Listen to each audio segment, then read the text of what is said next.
alaikum. Assalamu alaikum wa rahmatullah. Bismillah ar-Rahman ar-Rahim. All praises are Allah's, Lord of the worlds, and may His peace and blessings be upon our Master, the Holy Prophet Muhammad, and his pure immaculate Ahlul Bayt. Allahumma salli ala Muhammad wa ala. Tonight's the eve of the 15th, which is the birthday of the second successor to the Holy Prophet, Imam al-Hassan al-Mujtaba. Ibn Arabi, who's one of the famous Sufi mystics we have, in one of his works where he sends and describes he sends salutations and describes the status of the 14 Ma'sumeen in relation to Imam Hassan alayhi salam. He says, At-tahiyyatu wa salawatullah ala thani min shuruti la ilaha illallah. Peace and salutations, he says, be upon the second of the prerequisites of La ilaha illallah. So here, to see what La ilaha illallah means, for it to have prerequisites. And what does being a prerequisite to La ilaha illallah entail? So with your permission, I want to go through some aspects of Tawheed, inshallah, and then we'll slowly enter the awliya. There are many ways that one can reach Allah subhanahu wa ta'ala. Some people say, I believe in Allah, now I want to prove Him. That's not the best of ways, because you've already created some biases, at least mentally, for yourself. It's good to start with nothing and to grow in the direction of your fitrah, so you eventually reach Allah subhanahu wa ta'ala. And like that, it doesn't matter whether you're a Muslim or a non-Muslim, it's a common route to Allah subhanahu wa ta'ala. So this is one of those routes I want to share with you tonight. Be you Muslim or non-Muslim, everyone is after perfection, is after happiness, is after salvation, be you Muslim or non-Muslim. If someone comes to you and says, I don't want to be happy, I'm not looking for happiness, I'm not looking for things that have perfection, you would think that something is at least mentally wrong with them. But everyone is after that perfection.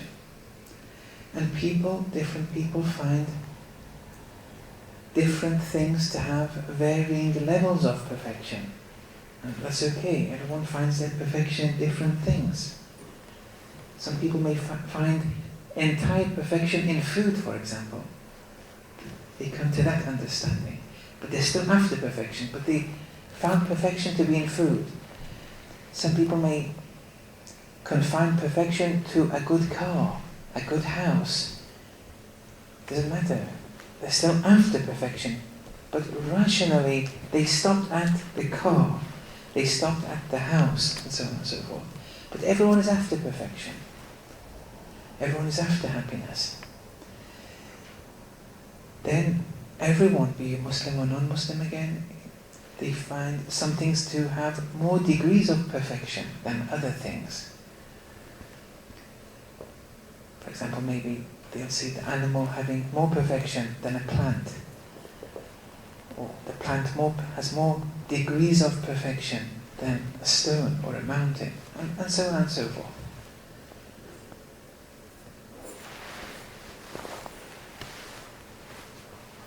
So, everyone is after perfection. Everyone sees the external things around them as having varying degrees of perfection. Everyone acknowledges that I exist. And everyone is really going towards these things, these degrees of perfection, these things that carry degrees of perfection. So they must exist for them to move towards it. See, up to here so far, be you Muslim or non-Muslim, the journey is one. Then one's rationality, if it matures one step higher, the person, be they Muslim or non-Muslim, will say, look, this food, yes, it has perfection. There's nothing wrong with it, and I'll still continue having it. But I want something a bit more perfect than food now. I'm a bit tired with food alone. I want something more perfect. This is a sign that one's rationality is growing now. Even if one is non-Muslim, but one's rationality is maturing now. So no, I want something, yes, I think a car would be better. These are just examples I'm giving you. The particularities, you can think of your own examples. I'm not very good with particularities, as you may have acknowledged during the last few days. Then someone comes with the car, and they may suffice with the car, and that's okay, we don't want to judge anyone. Everything is the car, perfection only lies in the car. And all their life they will suffice with that. Their rationality is not there. It's okay, you don't want to, they're not bad people. But someone, no, they have food, they have the car, they want something more perfect than the car though. It's not enough for them. See, rationality is growing here. And they want a house. A good house is important. A big house. A luxurious house. Nothing wrong with that. But they confine perfection due to that journey of their rationality. They stop with the house. All their life, it's all based on this house has to be the best of houses, because they see perfection only in that. They see it in food and the car to varying degrees, but the house is the most important thing. But some people don't suffice with that. They grow higher. They mature more rationally, be you Muslim or non-Muslim. They say, no, the job is the most important thing. Maybe most people in America, they stop there with the good job. Everything rotates around the job. Everything depends on what the job is. Depending on what the job is, it'll determine where I live, how I live, this, that and the other. All their life they seek perfection, they confine perfection to the job, to the workplace. That's important for them. That's perfection. And some people, they confine perfection of the highest degrees to the job. See, all these are important. The food, car, house, job. They have varying degrees of perfection, but some people go higher. We're after something more perfect. And some people go to the university, or they go to the seminaries, the houses, and they stop there. They confine perfection to the hose, to the seminary, to the seminaries, to the universities. And I think it's all here. They confine perfection to knowledge of a particular kind. And all their lives are just based on that. See, all these are varying degrees of perfection. Then some people grow even more. And maybe they find perfection in a certain person, in a certain prophet, in a certain book. But that prophet wasn't once upon a time. And that prophet was born once upon a time. You see, even the prophet is limited. Many people may get drowned with the prophet and confine perfection to the prophet. But no, some people go higher. And then, eventually, the rational person comes to a very important question. After going through, now for some people it may be going through 7 different steps over 20 years. For some people, after going through 2 steps in a day, it depends. But some people come to this conclusion, sooner or later. If one continues with that growth, they come to the most important question. And now this is one's mind being very, very sound.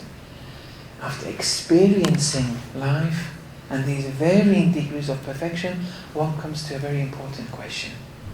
Say, look, I want to look for, I want to seek that which is absolutely perfect. Perfect in all dimensions. That's an important question now. What is growing here? Muslim or non-Muslim? So far, the journey was purely common to both. You don't have to be a Muslim, particularly, to go through this important journey. Rationality is one's guide here. So one comes to the question of, I've had all these experiences with the food, car, house, marriage, children, university place, Jose, job, prophet, book, poetry, hobbies, this, everything. And they were all good. None of them were bad. Whatever is good. It's Allah's creation. But they had varying degrees of perfection. I kept on going higher and higher until I asked myself, why not go for that which is perfect in all dimensions? And that's if one reaches that stage, it's a very important stage. Even if one is not a Muslim, it's an important stage of one's life. He's reached a very important question. Whatever follows from now on, it has to be good. Unless he errs in the particularities. But coming to this conclusion was very important, even spiritually. So, here, one's rationality still is one's guide, and say, okay, I'm after that which is perfect in all dimensions now. So,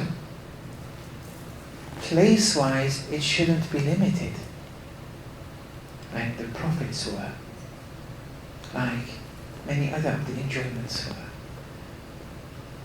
I want something which is not limited by place. So he's not in one place, he's in one place but not in the other. I don't want that kind, because that's a sign of imperfection. I want someone who is not limited by place. So if he's in X place, he's also in Y place. He's also in Z place. I'm after that. The Prophet may be a very good entity, is very perfect, but still, he's limited.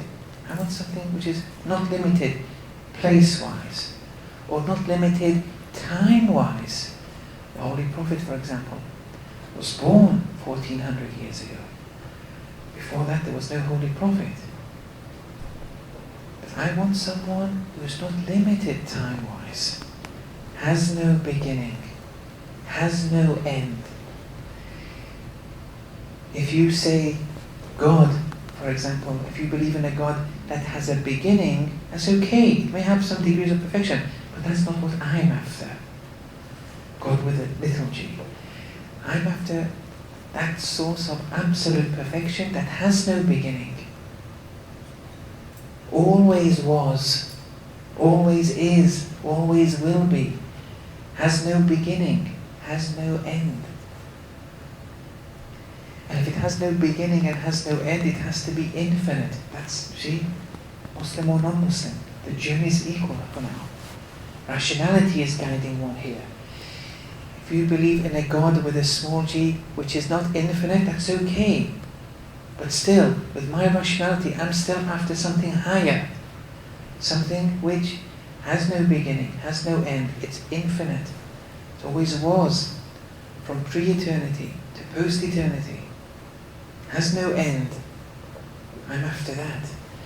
And if it's something which is infinite from the beginning and has no end and has no beginning and so on and so forth, it has to be one. It can't be two of those. You can't have two infinities. And it has to be independent. Nothing can exist that is independent from it. This last clause may cause a lot of problems, even amongst many philosophers, but this last clause, they fall into certain traps. We'll come to that in a minute. But that one source which I'm after, which should have no beginning, no end, because it should be limited by time. We said it shouldn't be limited by place. It has to be infinite, therefore has to be one. Everything has to be dependent upon it. If there's one thing which is not dependent upon it, no. There's still room for my rationality to take me to a higher absolute perfection. The room still exists. There's still room for me to grow. So here we reach a point that with our rationality, be you Muslim or non-Muslim, you come to believe and want to seek absolute perfection in an entity that is not limited by time, place, it's infinite, it's one, it's purely independent, shouldn't be dependent on anything. One comes to that important conclusion now. Philosophers call this entity existence qua existence, i.e. pure existence. Existence which isn't limited to any time, place or anything. Pure existence.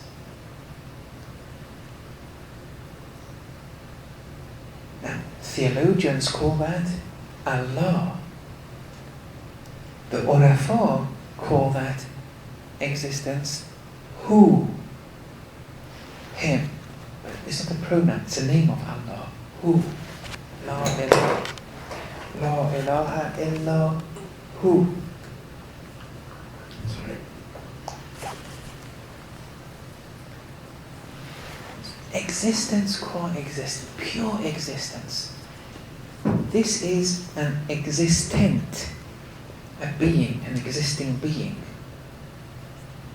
But pure existence is something else, something which, this is pure existence plus a certain time, a certain place, a certain length, breadth, depth, color, and so on and so forth. It's not pure existence. It's not existence qua existence. It's existence qua a particular shape, form, color.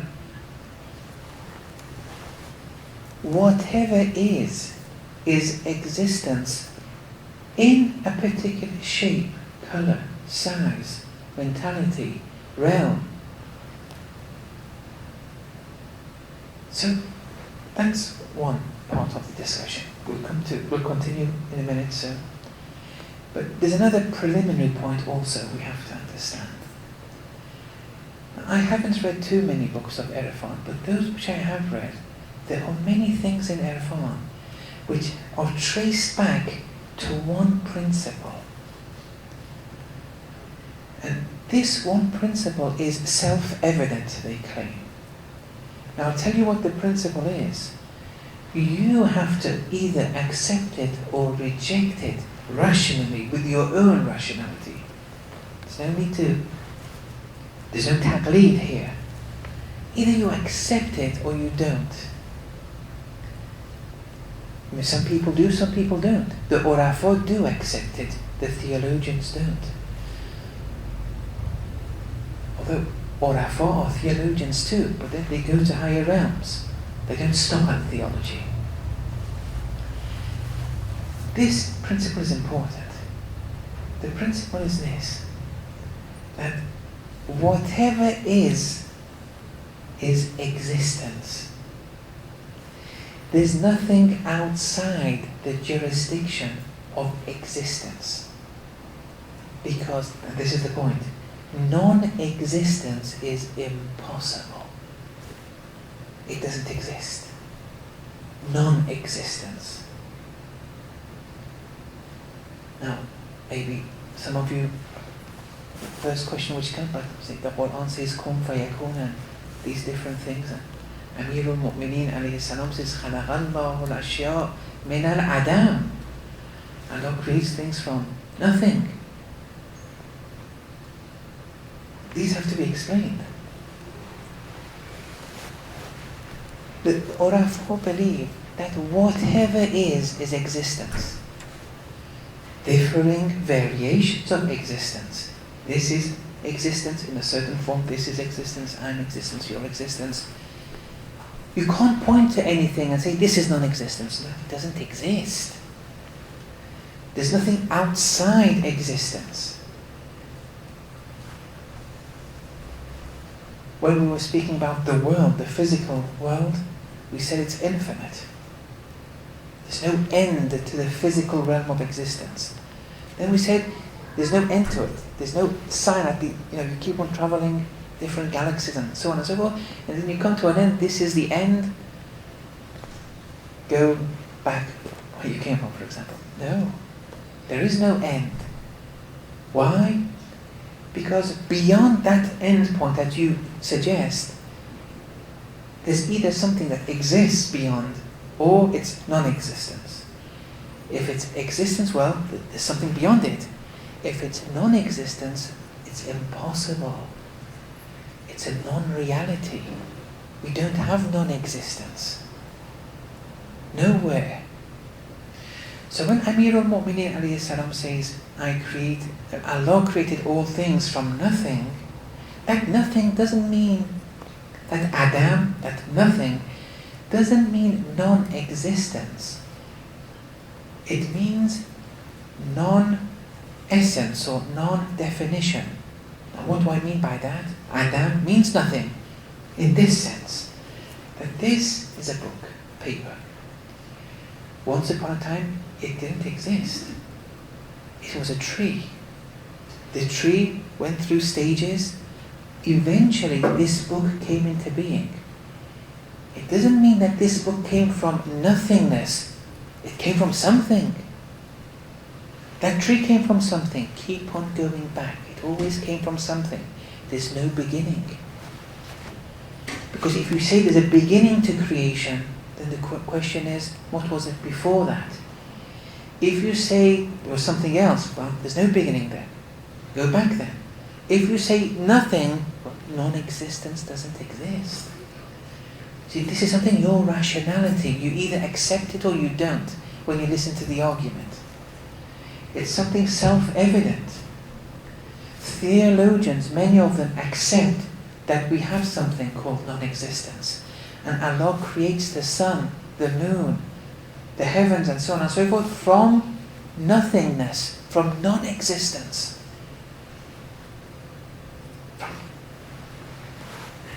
They say once upon a time there was Allah and nothingness. See the problems that arise now? What do you mean nothingness? Nothingness is not. It's nothing. They say once upon a time there was Allah and nothingness. And then Allah, from that nothingness, created the sun, the moon, and so on and so forth. And many people believe that. Many philosophers believe that. Here, there's a problem with that. A problem that a Muslim or non-Muslim, the rationality of a Muslim or non-Muslim can legitimately raise here. That you say there was Allah, and then you say, well, there was nothingness. Well, first of all, we don't believe in nothingness. But let's say, just for the benefit of the argument, there was nothingness. Then existence of the sun or the moon emanated from nothingness. Existence came out of nothing, non-existence. Let's even assume that's correct. But the problem is that this existence which has emanated from non-existence, not from Allah, it's emanated from non-existence, that becomes separate from Allah. You see? It becomes separate from Allah. And we don't believe that. Nothing can be separate from Allah subhanahu wa ta'ala. First off, another thing they can say is that Allah, there was once Allah, nothing else. And then they believe that after a period of time, what time, how they define time, I have no idea, that out of non-existence, now this time, but out of non-existence, then existence came. They attribute that existence separate to Allah, and also they believe in an Allah that for a period of time apparently is not manifesting. That's also a problem. That they believe in a non-manifesting Allah for a period of time. Quran says, Kulla yawmin hu fi sha'an. All, not all days, all manifestations. Yawm means manifestation. Yawm-id-din, where religion will be manifested. Allah created the world in 6 days, not in 24 hours. Yawm just means manifestation, depending on the context of how that manifestation, but don't translate it as days or different. Kulla yawmin huwa fi sha'n. All manifestations, it's Him, who? Pure existence, in dimension. But we don't believe in a who that is without dimension, without any manifesting. If you believe in such an Allah, if you believe in such a who, such a, let's say, God, then the rational mind can even say, I'm after something else. I'm after perfection in absolute terms, in all dimensions. This God that you're speaking of was limited, both in time, it wasn't manifesting, then He started manifesting, there's a beginning, and also He's separate to creation.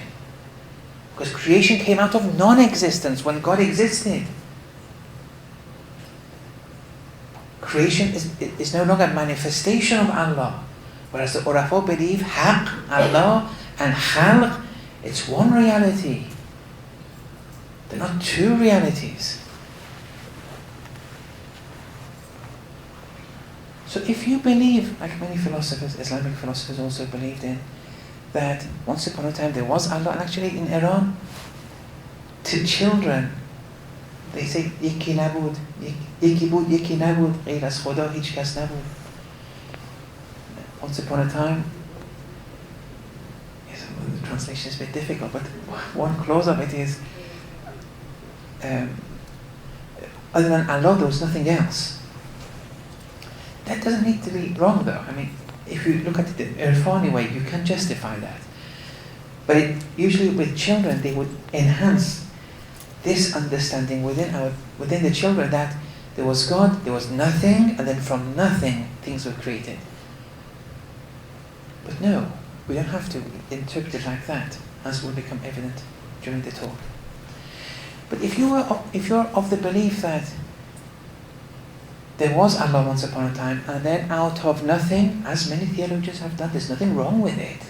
Don't get me wrong. All these Tawheed has many different ways of understanding it.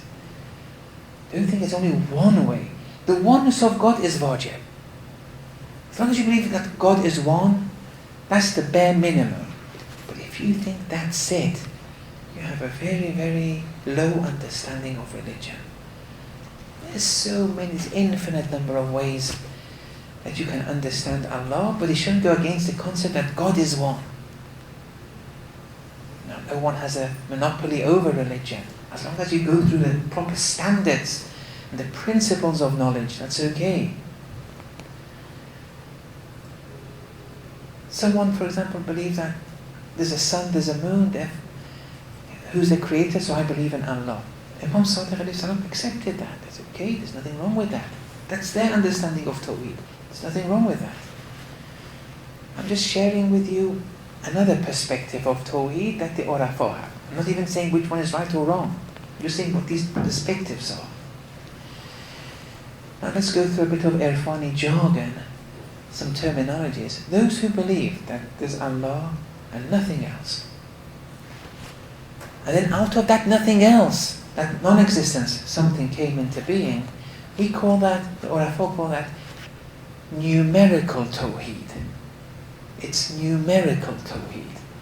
Because Allah is one, but that's a 2, 3, 4, because it came from outside Allah. It came separate to Allah. It came from non-existence. We said Allah existed, then out of non-existence something came. The Urafa don't like that. They're very sensitive to that. They believe in Samadi Tawheed. Allahu Samad. Now what does Samad mean? I have no idea what the English word is. However, one verse of the Quran does explain what being Samad means. Huwal awwalu. Huwal awwalu. That who, huwal awwalu, wal akhiru, wal dahiru, wal batin. That who is the first of anything. It's the last. It's the outer of anything. It's the inner. It's kulla yawmin hu fi shan. Whatever is, it's him manifesting. It's him in dimension. It's him at work. There's nothing outside the jurisdiction of existence. It's all Allah playing Allah li. That pure existence. Existence, coexistence, just manifesting in different shapes, molds, forms, but it's all in unity with him. It's him in dimension though. There's a difference. Don't say this is Allah. No. It's just a manifestation. It's in unity with Allah. It's a manifestation of that pure existence. But you can't say this is that. But it's him in dimension. This, it's first, it's last, it's outer, it's inner. It's all who in dimension. It's not outside Allah. It's not independent from Allah. It's not separate to Allah. Think of the clothes shop. When we go to a clothes shop, some people see a pair of jeans, some people see a shirt, some people see a skirt, some people see a pair of gloves, some people see a hat. The Arif, the Sufi, on entering the shop, he sees nothing but thread. It's all thread here. There's nothing outside thread in this shop. But it's thread in certain dimensions. The hat, it's thread in a particular form. The shirt is thread in a particular form. These are just analogies I'm giving, just to understand the main point. Although the analogy isn't perfect in itself. The pair of trousers is thread in a certain shape. The pair of gloves is thread in a certain mold. But it's all thread. There's nothing in that shop but thread. The hat is thread in a certain shape. If you say the hat warms my head, this warming of the head, action of the hat, this warming of the head, do you attribute it to the hat or to the thread? Of course you have to attribute it to the thread, because the hat is nothing without the thread. When you say the hat is beautiful, beauty attributes, do you attribute it to the hat or the thread? You have to attribute it to the thread, because the hat is dependent. Yes, the hat is beautiful too, but the beauty of the hat is dependent on the beauty of the thread. The beauty of the hat is dependent on the thread. The hat doesn't have beauty independently. And then the hat is thread. It's in unity with that thread. There's nothing but thread there in dimension. Don't say the hat is thread. No, the hat is something, it's a manifestation of that thread. There's nothing in that shop but thread. La ilaha illa hu. La ilaha illallah. There's nothing, there's no existence in this world. Not in this world, in everywhere. There's no existence but that pure existence. Allah subhanahu wa ta'ala. There's only one existence, and it's Him. That pure existence. Everything else are forms and molds and shapes and manifestations of this one existence, which had no beginning, has no end. It's infinite, independent. Nothing is free from it.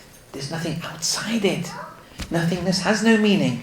This is infinite, pure existence everywhere.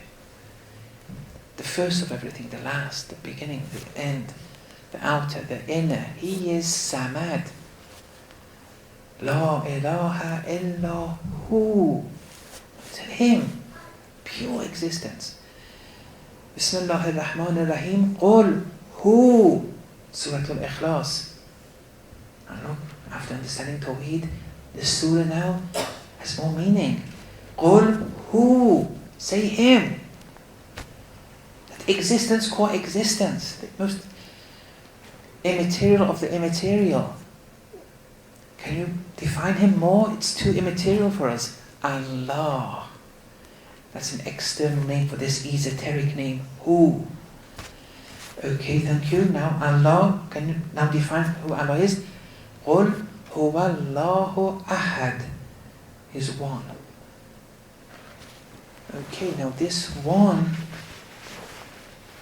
we said if it's infinite, he has to be one.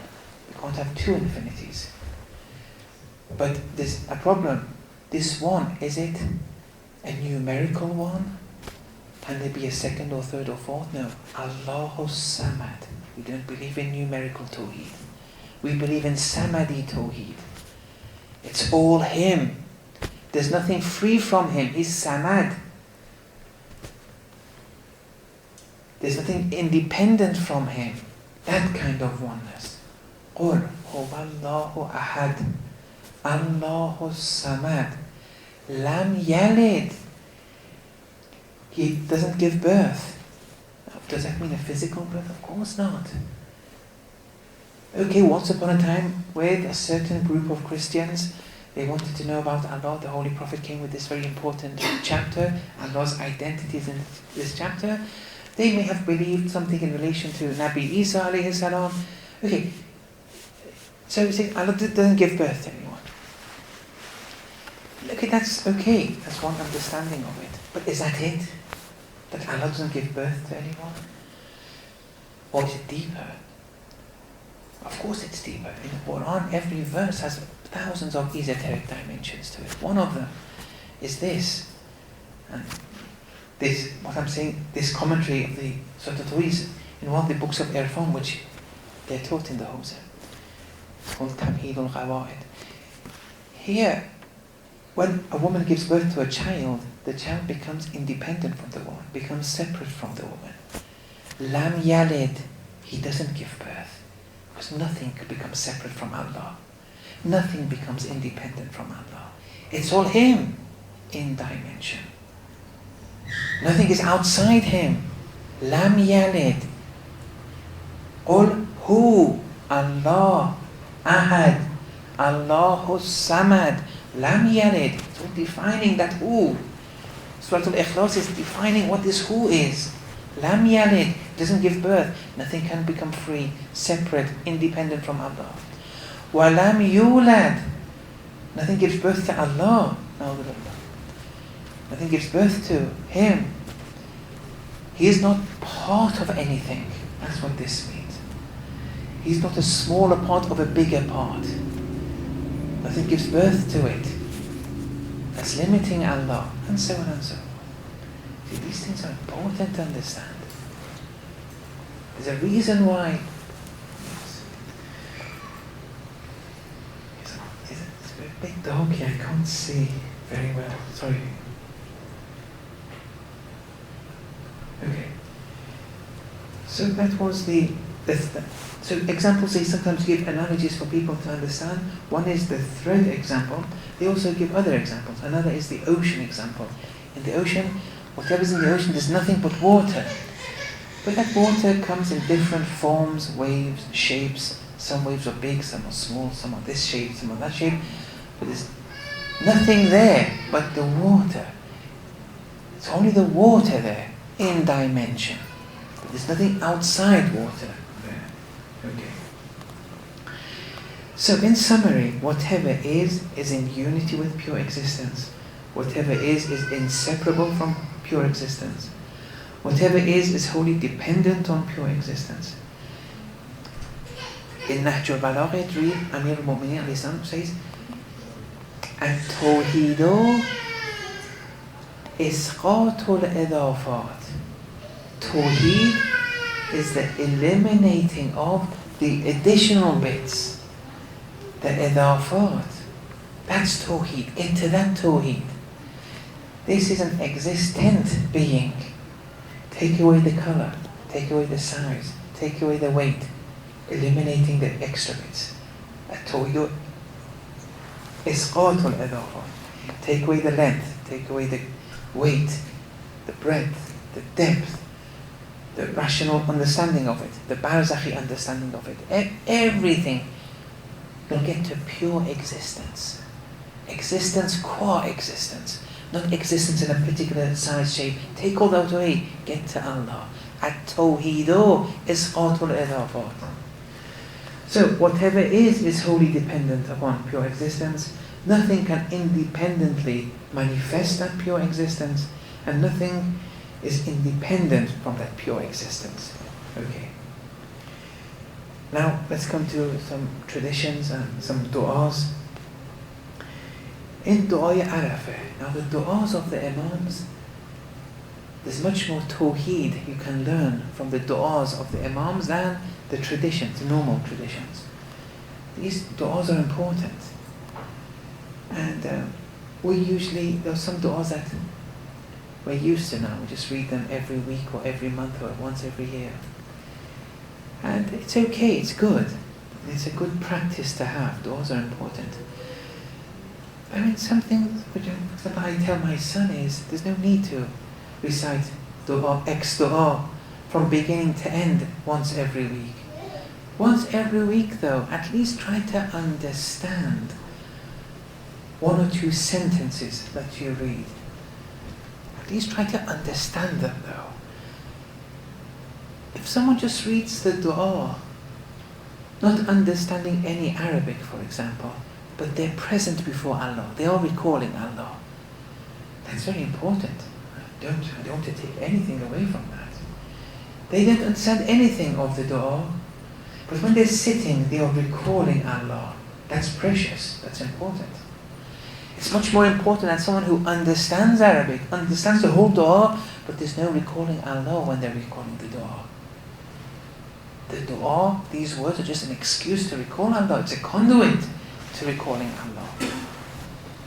Do you know, sometimes in some places where the president goes to a certain city, they bring a small child, say 4 or 5 years of age, and the 4 or 5-year-old before the president is now reciting some poetry and praising the president. Now, the 4 or 5-year-old may have no understanding what these words are that she's been forced to memorize, to recite for the president. However, she's cognizant of the fact, and she recalls wholly that this is someone important before me, and that's important. That's important. It's like in Salat. Some people, when they do Salat, they're in the presence of Allah. They acknowledge that presence of Allah, even if they don't understand the words. Okay, that's still valuable. Even if they don't understand what they're reciting. I mean, it's acceptable from a fiqhi perspective. But then we have two types. Some people acknowledge that present, who they are before, even if they don't understand. That's very valuable, because they're acknowledging Allah subhanahu wa ta'ala. Some people may recite the Arabic, but they have no acknowledgement. They're just thinking of what happened today and what's going to happen tomorrow and so on and so forth. The first one is better. There are varying degrees of benefiting from the salah. It's not only one or two. Anyway, the du'as are important. Yes.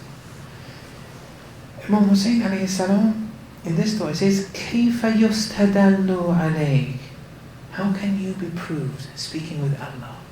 How can you be proved? بِمَا هُوَ فِي وُجُودِهِ مُفْتَقِرٌ إِلَيْكَ. How can you, Allah, existence, qua existence, that pure existence, how can you be proved by means of something whose existence is dependent upon you? They have it in philosophy, one of the proofs of Allah. You say, for example, it's like the smoke and fire. If you see smoke, it proves the existence of fire. And then they say, if you see, for example, creation, the existence of a builder, that's okay. That's understandable, but still, it's far away from that Samadi Tawheed. Because the smoke becomes independent from the fire. But nothing can become independent from Allah. It's not as if we have the sun, the moon, people, animals, plants, and there's an Allah also who's governing all this. No, that's numerical Tawheed again. See, nothing is independent from Allah. Nothing becomes independent from Him. That's pure existence. There's nothing outside existence. So how can you be proved Allah? Imam Hussein was saying. By means of something whose existence depends on you. You can't say from the sun, you can't from the sun then prove Allah. From the moon, my time is over. Just end with this. You can't prove Allah from the sun. Because you can't see the sun Allah-lessly. That's impossible. If you do, it's numerical Tawheed. You've limited Allah. The traveler can say, no, there's still more room for me to travel. We may continue, we'll change subject later. وصلى الله على محمد